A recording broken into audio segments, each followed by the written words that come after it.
हाँ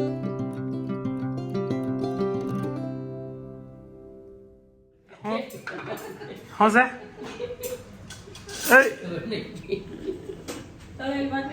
नहीं नहीं ओले ग्रीन फाफड़ी मजा आई कल खावानी ग्रीन फाफड़ी कल खाधी थी ने એ તો સારું જ ને તળેલી ભાખરી દહીં દહીંમાં બોળો ને સવારનો નાસ્તો તૈયાર બાજરાનો રોટલો આપી જો જરા કેવું ખાય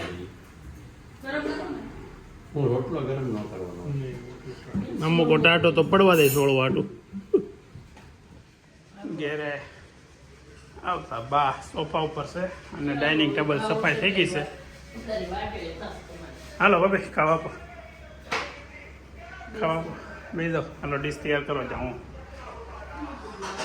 ગુડ મોર્નિંગ ફરી સ્વાગત છે તમારું આજના નવા બ્લોગમાં હવે આજે તારીખ છે 22 અને બુધવાર તો આજે નવો દિવસ નવો બ્લોગ ચાલુ કરીએ ટાઈમ થયો છે બપોરના 1:10 હવે ઘરે જવા નીકળી ગયો છું ઘરે મમ્મીનો તો વાંધો નથી હવે રેડી છે એના મોટા ભાઈ મેં તમને આજના વ્લોગમાં કાલના વ્લોગમાં તમે જોયું એના મોટા ભાઈના બાપાના દીકરા ભાઈ જે અહીંયા રહેતા હતા નવસારી તો એમનું એક અકસ્માત થયું હતું અકસ્માતમાં તો બહુ ઇન્જર્ડ નહોતા થયા પણ દવાખાને લઈ ગયા પછી એમને એટેક આવી ગયો તો એક્સપાયર થઈ ગયા છે તો હવે ચાલો ઘરે મળીએ કોનો વિડીયો ચાલુ છે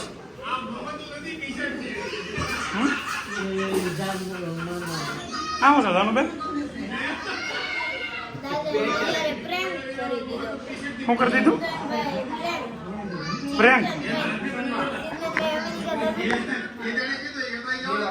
શું છે તું હા કાજુ કતરી લાવ્યા છે જ્યાં પૂરી કરીને ત્યાંથી ફૂલ લાવ્યા અમે ડબ્બામાં એકદમ જો રબર વાળીને અને ખોલી જોયું ત્યાં તો ફૂલ તને એમ કે કાજુ કતરી છે કાજુ કતરી એવાય ફૂલ પોપટ થઈ ગયું તારું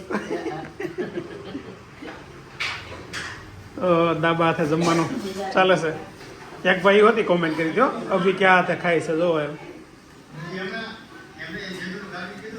બોલો નૈતિક ભાઈ જમવામાં જ ધ્યાન આપે છે અભિને ઉઠાડવાનું કીધું અદાન ના શું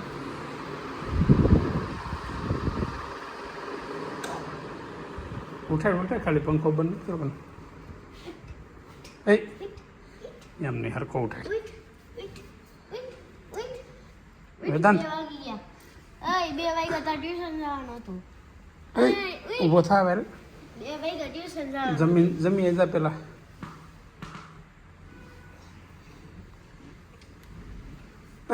ઊભો થા સમજા નહીં ચાલો હાલો ઓલું પિક્ચર શરૂમાં પડ્યું રહ્યું તો હાલ ઊભો થા જા નિંદરમાંથી આ ગોદડું અત્યારે બહુ ઉપર ઓઢેલું હતો પગ ભાંગી જાય એનો હાલ ગોદડું હરખું મૂક હાલે તુંદરે દીદી હાલની અંદર તું અંદર માર ખાવો છે તારે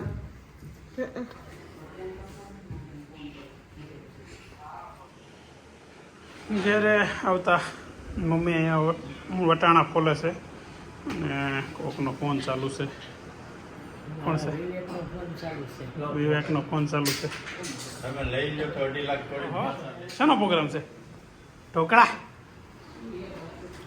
આ ઢોકળા અત્યારે ચટણીમાં શું છે તેલ ચટણી અને મીઠું તેલ ચટણી અને મીઠું અમે નાના હતા ને ત્યાં તેલ આ એમનું ખાતા મજા આવતી ચટણી ને તેલ નાખીને કા હજી ખાય આ શાનું શાક છે ઓળો એટલે ઓળો હોય એટલે તમારે તો કંઈ ખાવાનું હોય નહીં ઓળો ને રોટલા બને છે ટકાટક રોટલો આપણે આમાં શું છે આ શું છે ઢોકળાનું હા ઓળો રોટલો ને ઢોકળા અને જાનુબેન દાયબા ઢોકળા હાલો બોલો કોયલ શું ગાતી હતી કોયલ થોડી સારી કોયલ સારેગમ પધનિસા હા સ્કૂલ વાળા હાવ ખોટો છે ચેપ્ટરમાં હોય તો તમારું ખોટું છે હાવ હાલો ખોટું છે. કોયલ ને મોર સામે કોણ મળ્યું દીપડો બધા ભેગા થઈને ક્યાં જવાના હતા? ડંગર દોડવાની પાડે. પછી ઊંધા પગે કોણ દોડતું હતું? ઊંટ, વરુ, દીપડો, બૈરું. હરીફાઈમાં કોણે કોણે ભાગ લીધો હતો? હરીફાઈમાં આજે વળી જાનુબેનને દીપડો નથી. હાંગરી ગયું છે વાંચવાનું એટલે આજે આમ વાંચીને વળી ફોલો કરે છે. નકર તો કાલ તો 3 પડીને ઉઠી જવું તું. આજે વાંચે છે બે ઊંટ અને દાદા પાસે રેડ કરીને હરીફાઈમાં મોટા વિજેતા લેવડાવે છે. બનવાને આન્સર બોલી જાય સવાલ તર બોલવાનું બીજું તો ડિનર તૈયાર છે. ઓળો ને રોટલો ને મસ્તીનું અત્યારે સરસ. ઓળો પણ મસ્ત દેખાય છો. ઘી ને રોટલામાં ઘી ને દેશી ઘી હો, પણ આજે ઘરે બનેલું જ ઘી છે. હે? શું છે તારે? ઢોળા વગરનો લઈ લેતો. હા એમ હું કામ લેતો લઈને ડીશ લઈને બધું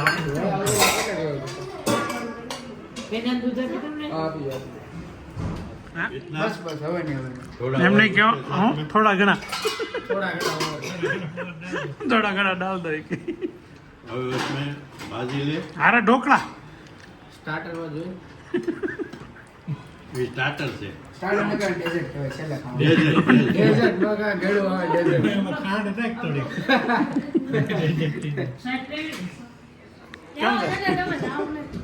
આજે કેટલી કોમેન્ટ આવી ખબર છે? એક બેન કે તારો ફેવરિટ ડાયલોગ તો સાંભળવો જ પડે. એલા ભાઈ રવા જો એલા ભાઈ રવા જો ને શું કામ નથી એલા આવતી તો કે હે ભાઈ છે ને એ વ્લોગમાં હજી નથી આવતો ને હવે કોઈ દી નહીં આવે એમ કહે છે. કેમ કે શું કામ નથી આવતો? વેદાંત તું કહેતો શું કામ નથી આવતો? એ તમે બધા કોમેન્ટ કરો હાલો નહીં તે શું કામ નહીં આવતો વ્લોગમાં? આ બધાને કોમેન્ટ કરવા છે. જેનું ગેસ્ટ સાચું પહોંચાડે એનું આપણે નામ લેવું પડશે બ્લોગમાં, બરાબર ને? તમે કોમેન્ટ કરો કોઈ નૈતિક શું કામ નથી આવતો એના આજ કોમેન્ટ કરો. કાલ પાસે એનો ઓપ્શન આપે. આજ ઓપ્શન નથી આપે, કાલ ઓપ્શન આપે. એમાંથી એક ઓપ્શન સાચું હશે. હવે કહેતો કહી દે તો આ ભાઈઓ ઈદડાના લોટમાં ઓલું હળદર નાખીને આપી દીધું છે. એટલે ઢોકળા થઈ ગયા. ઢોકળા બનાવીને કે બપોરે ઈદડા વિધાય કે નહીં. હળદરથી કોટિંગ કરી દીધું એવું લાગે.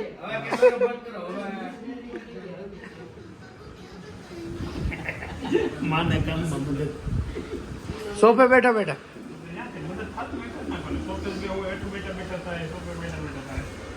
એમ નો હવે આમ કે સોફે થોડું કામ કરવાનું ને હેઠા બી જાવ.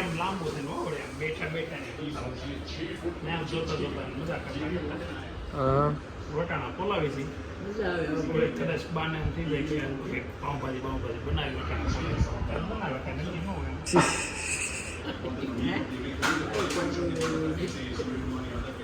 આજ્ઞા તો થવી જોઈએ ને કા? આજ્ઞા તો થવી જોઈએ ને આજ્ઞા. તમે અત્યારે સ્ટોક કરીને ફ્રીજમાં મૂકી દો. કેટલું લીધું આ? 10 રૂપિયાનો હોય બાપા. તો અત્યારે ખાઈ લેવાય આ બધું ભાજી ને મેથી ને બધું. હે હા હા કટિંગ બધું આ ફોરેનમાં બધા જ કરે. એ લોકોને પણ ફ્રીજમાં ન મૂકવું પડે. બહારને બહાર સારું જ રહે એટલે જ એ લોકોને હાલત બધું. મેથી વટાણા અને ઓલું બે મેથી જ છે બે. ઘણા સમય પહેલા આપણે વાત થઈ હતી કે મારે પંચકર્મ કરાવવું છે પગના દુખાવા માટે નથી એથી રાહત રહેશે એમ બધા કહે છે. તો હવે પંચકર્મની વિધિ ચાલુ કરવી છે. ડૉક્ટર સાહેબ મારા માટે આજે દવા લઈને આવે છે એટલે અત્યારે હું દવા લેવા જાઉં છું. આગળ રસ્તામાં મને દવા આપી દેશે. એમનું જે ક્લિનિક છે ને એ મારા ઘરથી 20-25 કિલોમીટર દૂર છે. એટલા માટે અત્યારે દવા એ લોકો સાહેબ લેતા આવે છે ને પછી આપણે જ્યારે પ્રોસેસ કરવાની થાય નહીં ત્યારે ત્યાં જવાનું થશે. તો અત્યારે આપણે દવા લઈએ. તો આયુર્વેદ આપણે દવા લેવા ગયા હતા. ડૉક્ટર સાહેબ ત્યાં રોડ પર જ મને દવા આપી છે. એ આમ છે ને શહેરનું દવાખાનું થોડુંક દૂર વેસુ બાજુ. એટલે મેં કીધું દવા તમે આ બાજુ આવતા હોય લેતા આવો ને તો મારે ત્યાં દવા લેવા ધક્કો નહીં. એટલે એક દવામાં એણે આપ્યું છે ઘી. 5 ચમચી ઘી એવા લેવાનું છે. એમાં એણે દવા એડ કરી હોય એમ કહે છે. થોડુંક ગરમ કરીને 5 ચમચી સવારમાં અને 5 ચમચી બપોર પછી 4 વાગ્યા આજુબાજુ લેવાનું. દિવસમાં 2 વખત કાલ આ રીતે લેવાનું છે. બ્રહ્મદી પાસે એ લોકો એ આપણને કહેશે કે કેટલું લેવાનું, એટલે કાલનો દિવસ માટે 2 વાર આ રીતે લેવાનું છે. એક જ છે ભાઈ. અને આપણે પંચકર્મ ચાલુ કર્યું છે, પંચકર્મની પ્રોસેસ ચાલુ કરી છે હવે. તો આ પંચકર્મથી પગના દુખાવામાં શું રાહત થાય છે હું તમને કહેતો રહી કે હું આનાથી અસર થઈ છે શરીરને, એનાથી સારું રહેશે કે કેમ રહેશે એ બધી તમને હું વિગતવાર માહિતી આપતો રહીશ. જો તમને આ વિડીયો ગમ્યો હોય તો લાઈક કરજો, શેર કરજો, સબસ્ક્રાઇબ કરજો, કોમેન્ટ કરવાનું ભૂલતા નહીં. ઘંટડીએ પછી દબાઈ દેજો. Thank you, bye bye.